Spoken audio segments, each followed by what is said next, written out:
me is pointing toward. I'm not worried, I'll follow reward. You pop my head open like a gun. And pop his head open like a gun.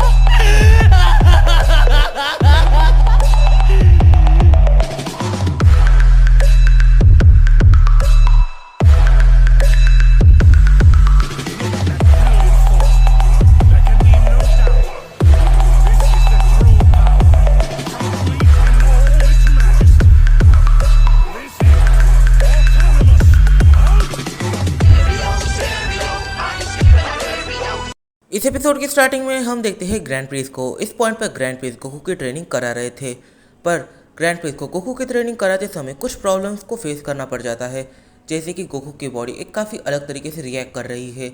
यहाँ पर जो Goku है वो बार बारी अपनी आंखों को बंद चालू कर रहा था, उसकी आंखों के सामने अचानक से अंधेरा आ रहा था, उसे कई बार उल्टी भी हो चुकी है। ग्रैंड प्रिंस समझ नहीं पा रहे थे कि आखिर गोकू के साथ ये क्या हुआ। इस रीज़न के से ग्रैंड प्रिंस गोकू की ट्रेनिंग को ज़रा सा होल्ड करते हैं, और गोकू की ट्रेनिंग को होल्ड करने का मतलब है कि अब गोकू थोड़े दिन ट्रेनिंग नहीं करने वाला, पर हाँ, जितने टाइम गोकू ट्रेनिंग नहीं करने वाला उतने टाइम गोकू सीधा अंडरग्राउंड होने वाला है। मतलब कि उसकी लोकेशन सिर्फ ग्रैंड प्रिंस को पता होगी। ग्रैंड प्रिंस के बाद कोई भी गोकू की लोकेशन नहीं जान सकता था।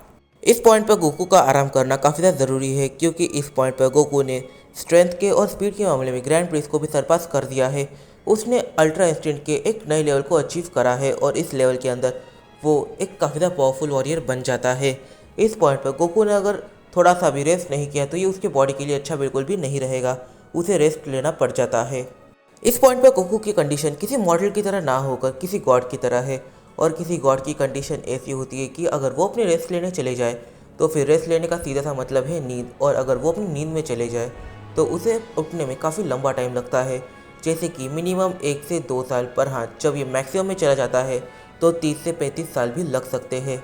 देखते ही देखते 2 साल बीत जाते हैं, और इस पॉइंट पर जो गोकू है उसकी जगह रेड्स को लेनी पड़ जाती है। मतलब कि अलग अलग यूनिवर्सेस में जाकर ग्रैंड प्रिंस का मैसेज सारे ही गॉड ऑफ डिस्ट्रक्शंस को देना, और फिर रेड्स विजिट करता है यूनिवर्स 7 को। तब उसकी मुलाकात ब्रोली से नहीं होती, उसकी मुलाकात होती है वेजिटा से। वेजिटा ने अल्ट्रा ईगो ट्रांसफॉर्मेशन को अचीव किया है। इस पॉइंट पर 2 साल की मेहनत के बाद वेजिटा ने अल्ट्रा ईगो ट्रांसफॉर्मेशन को अचीव किया, और यहाँ पर जो वेजिटा है वो कहता है कि यूनिवर्स 7 का अगला गॉड ऑफ डिस्ट्रक्शन मैं बनने वाला हूँ। तभी यहाँ पर वेडॉस आती है, और वेडॉस के साथ एक मॉडल था। इस मॉडल का नाम है ग्रेनोला।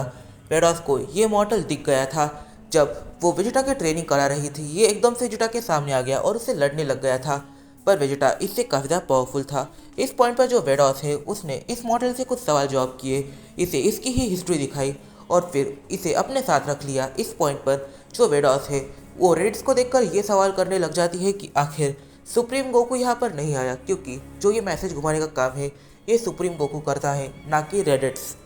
फिर ग्रेनोला अपनी पूरी हिस्ट्री को रेड्स के सामने रख देता है, और यहाँ पर रेड्स को ये पता चलता है कि उसके डैड ने पास्ट में ग्रेनोला और उसकी मॉम को बचाया था। और तब की सारी चीज़ें जब रेड्स सुनता है वो एकदम से स्माइल करता है और कहता है, मेरे डैड काफ़ी ज़्यादा अलग कैरेक्टर थे, वो हमारे टाइम के बाकी सेम से कुछ ज़्यादा ही डिफरेंट थे, और वो एक प्योर हार्टेड कैरेक्टर थे। मैंने ये एक्सपेक्ट करा था कि वो अपने एक मिशन के दौरान इतने लेट किए हुए थे, तो तुमसे मिलकर मुझे अच्छा लगा।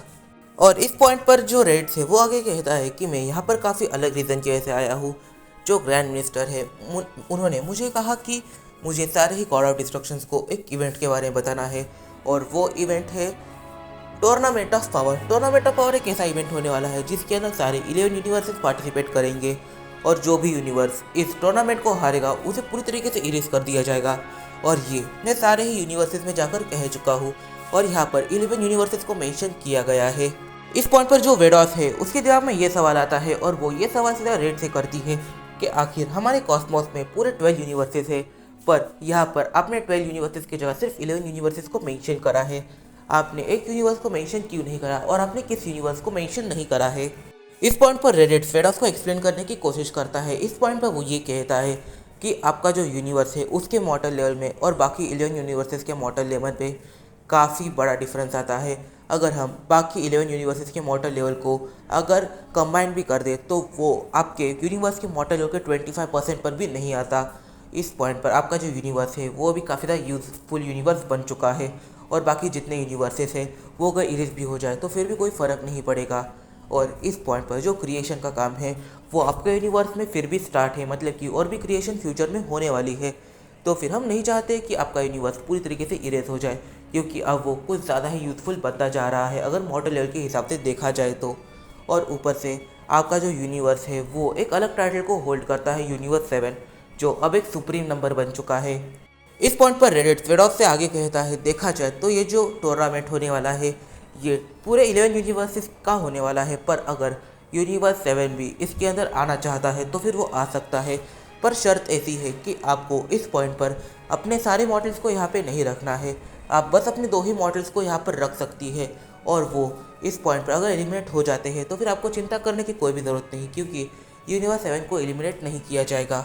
फिर रेडिट्स बाकी यूनिवर्सेस में जाकर उन्हें भी ये खबर देने लग जाता है।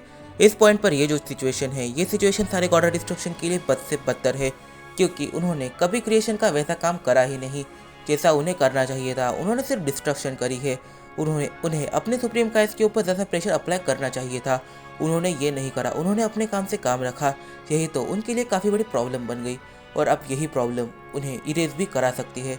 सारे ही गॉड ऑफ डिस्ट्रक्शन इस पॉइंट पर टेंशन में आ जाते हैं।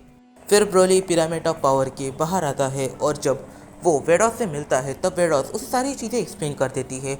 यहाँ पर जो ब्रोली है उसकी पावर काफ़ी ज़्यादा इंक्रीज हो चुकी थी, मतलब कि अब ब्रोली की जो बेस ट्रांसफॉर्मेशन थी वो इतनी ज़्यादा पावरफुल थी कि वो इस पॉइंट पर अपनी बेस ट्रांसफॉर्मेशन में किसी गॉड ऑफ डिस्ट्रक्शन को टेक डाउन कर सकता है, वो भी आसानी से। फिर इसके बाद वेदॉस और वीस ये दोनों ही सुपर शेनरॉन को समन कर एक विश मांगती है। इस पॉइंट पर जब ब्रोली को सारी चीज़ें समझ में आ जाती है तब ब्रोली सुपर शेनरॉन को समन करके विश मांगता है कि जो यूनिवर्स 6 का प्लैनेट वेजिटा है, मतलब कि जो प्लैनेट सड़ाला है, उसे यूनिवर्स 7 में टेलीपोर्ट कर दिया जाए उसके पूरे के पूरी गैलेक्सी के साथ। इस पॉइंट पर पैरेगस, वेजिटा और नापा इन तीनों ने एक्सपेक्ट करा था कि ब्रोली यहाँ पर प्लैनेट वेजिटा को रिवाइव करेगा, पर उसने इस पॉइंट पर प्लैनेट सड़ाला को प्लैनेट वेजिटा की जगह रिप्लेस कर दिया है और उसे यूनिवर्स 7 में ला लिया है। और इस पॉइंट पर ग्रेनोला को ऐसा लगा था कि ब्रोली उसकी बात सुनेगा, क्योंकि ब्रोली ने यहाँ पर जो ग्रेनोला है उससे बात करी थी, और ग्रेनोला ने ब्रोली से रिक्वेस्ट किया था कि ग्रेनोला के प्लैनेट को वापस से रिवाइव किया जाए, क्योंकि साइंस ने उनकी पूरी की पूरी स्पीशीज़ को ही जैसे ख़त्म कर दिया था, और ग्रेनोला चाहता था कि उसे अपनी स्पीशीज़ के साथ रहना है, उसे अपनी मदर के साथ रहना है, उसे अपनी फैमिली के साथ रहना है, पर अब वो ऐसी चीज़ें नहीं कर सकता था। पर जब उसे सुपर ड्रैगन बॉल्स के बारे में पता चलता है तब वो ब्रोली से रिक्वेस्ट करता है, और काफ़ी तहे दिल से रिक्वेस्ट करता है, पर ब्रोली यहाँ पर ग्रेनोला की बात भी नहीं सुनता। इस पॉइंट पर वेडॉस ये जानती है कि ब्रोली ने ऐसा क्यों किया, इसके पीछे काफ़ी बड़ी वजह है। अगर तुम सोचो तो फिर प्लैनेट सड़ाला एक सेम प्लैनेट है जैसे कि प्लैनेट वेजिटा हुआ करता था, पर जो वेजिटा है और प्लैनेट सड़ाला है ये दोनों जब अलग अलग हुए तो एक यहाँ पर यूनिवर्स 7 में आ गया और एक यूनिवर्स 6 में ही रह गया। इस पॉइंट पर ब्रोली नहीं चाहता कि ये जो 2 प्लैनेट्स है वो अलग अलग रहे। हो सकता है ब्रोली इन दोनों को ही एक करना चाहता हो। वेडॉस के माइंड में ये चल रहा था, पर ब्रोली के माइंड में ये चल रहा था कि ये जो प्लैनेट है ब्रोली नहीं चाहता कि कोई और सेकेंड प्लैनेट पूरी तरीके से डिस्ट्रॉय हो जाए। इस पॉइंट पर ग्रेनोला की यहाँ पर बिल्कुल भी हिम्मत नहीं है, पर जो वेजिटा है वो एकदम से ब्रोली के सामने जाता है और ब्रोली से क्वेश्चन करता है कि आखिर तुमने ऐसा क्यों किया, तुम प्लैनेट वेजिटा को यहाँ पर रिवाइव कर सकते थे। इस पॉइंट पर ब्रोली इस क्वेश्चन का आंसर करता है। यहाँ पर जो ब्रोली है वो कहता है, वेजिटा मेरी बातें ज़रा कान खोल के सुनो। इस पॉइंट पर जो प्लैनेट सड़ाला है वो एक सेन प्लैनेट है, उनके अंदर वैसा ही वायलेंस है जैसा हमारे अंदर है, उनके अंदर वैसा ही डोमिनेट करने की पावर है जैसा कि हमारे अंदर है, उनके पास भी वैसा ही हिडन पोटेंशियल है जैसा कि हमारे अंदर है। पर इस पॉइंट पर अगर ये गलती से भी टूर्नामेंट ऑफ पावर को हार गए तो फिर पूरी तरीके से इन्हें इरेज कर दिया जाएगा, और मैं ये नहीं चाहता। इस पॉइंट पर ये भी सेन है और हम भी सेन हैं, हम इन्हें अपने साथ रख सकते हैं और ये हमारे लिए रॉयल रहेंगे, मैं ये एक्सपेक्ट कर रहा हूँ। इस पॉइंट पर ब्रोली वेजिटा से कहता है, वेजिटा सुनो मेरी बात, अब मैं काफ़ी जल्द ही गॉड ऑफ डिस्ट्रक्शन इस टाइटल को छोड़ने के बारे में सोच रहा हूँ, और यहाँ पर अब एक ही है जो मेरे इस टाइटल को होल्ड करने के लायक है। तुम ही हो वो कैरेक्टर जिसे मैंने एज अ मेरा कैंडिडेट चॉइस किया है। तुम बनोगे यूनिवर्स 7 के new God of destruction. Universe 7 के ऊपर तुम्हारा कंट्रोल रहेगा, यूनिवर्स 7 के ड्रैगन बॉल्स तुम्हारे ही रहेंगे। और रही बात यूनिवर्स 6 के ड्रैगन बॉल्स की, तो फिर जो एग्रीमेंट मैंने चांपा के साथ किया था वो तुम पर भी लागू होता है, क्योंकि तुम भी मेरी तरह एक सेन हो। जब भी कोई सेन गॉड ऑफ डिस्ट्रक्शन बनेगा तब उसके ऊपर वो एग्रीमेंट लागू होगा जो एग्रीमेंट मेरे ऊपर लागू हुआ था और जिसे मैंने चांपा के साथ किया था। तुम यूनिवर्स 6 में आ जा सकते हो, चांपा तुम्हें कुछ भी नहीं करेगा, ना ही वीस तुम्हें कुछ कहेगा, सारी चीज़ें तुम्हारे कंट्रोल में रहेगी। और इस पॉइंट पर मैं तुम्हें ऐसी ट्रिक सिखाऊंगा जिस ट्रिक की मदद से तुम 11 गॉड ऑफ डिस्ट्रक्शंस को तक अपने एक पंप की मदद से टेक डाउन कर सकते हो। इस पॉइंट पर जो सुप्रीम काय है वो एक गॉड स्पीशीज से है। यहाँ पर जो सुप्रीम काय है वो सारे ही गॉड्स के बारे में काफ़ी अच्छे से जानते हैं। इस पॉइंट पर जो सुप्रीम काय है वो ब्रोली से कहते हैं, ब्रोली तुम्हें गॉड ऑफ डिस्ट्रक्शन बने 1 महीना नहीं हुआ, मतलब कि अगर तुम गॉड्स की नज़रिए से देखो तो सिर्फ तुम्हें 2 ही दिन बने हुए हैं गॉड ऑफ डिस्ट्रक्शन बनकर, और तुम यहीं पर छोड़ने की बात कर रहे हो। भाई गॉड ऑफ डिस्ट्रक्शन बने हो तो कम से कम 1 मिलियन ईयर्स तो रहो मॉडल के हिसाब से। तुम्हें मुश्किल से 1 महीना नहीं हुआ, 2 दिन नहीं हुए अगर गॉड्स के टाइम की बात करें तो। जैसे ही सुप्रीम काय की ये बात वेजिटा और ब्रोली सुनते हैं वो एकदम से सुप्रीम काय की तरफ देखते हैं।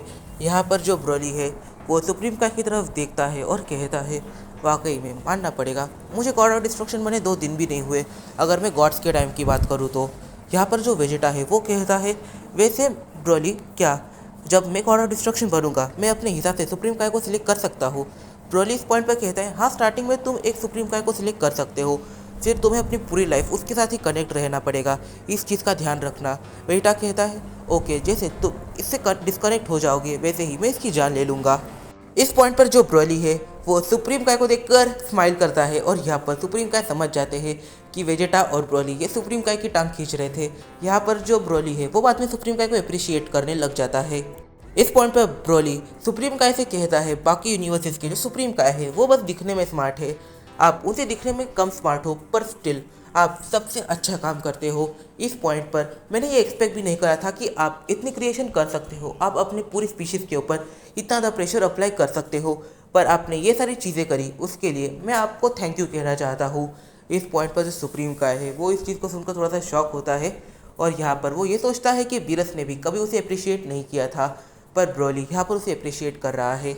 तो इस वीडियो में काफ़ी सारे सवाल निकल के आते हैं। सबसे पहला सवाल तो यहाँ पर ये निकल के आता है, जब सारे ही गॉड ऑफ डिस्ट्रक्शन ये देखेंगे कि ब्रोली गॉड ऑफ डिस्ट्रक्शन बना और उसके 2 दिन बाद उसने रिज़ाइन कर दिया, ये कहकर कि मैंने एक दूसरे कैंडिडेट को ढूंढ लिया है, अब उसे गॉड ऑफ डिस्ट्रक्शन बनाया जाए, ये कैसा वियर्ड लग रहा है। नहीं, सारे गॉड ऑफ डिस्ट्रक्शन इसके बारे में क्या सोचेंगे? इस पॉइंट पर जो वेजिटा है क्या वो ब्रोली की लेगेसी को कंटिन्यू कर पाएगा? क्या वो एक अच्छा गॉड ऑफ डिस्ट्रक्शन बन पाएगा जैसा ब्रोली है?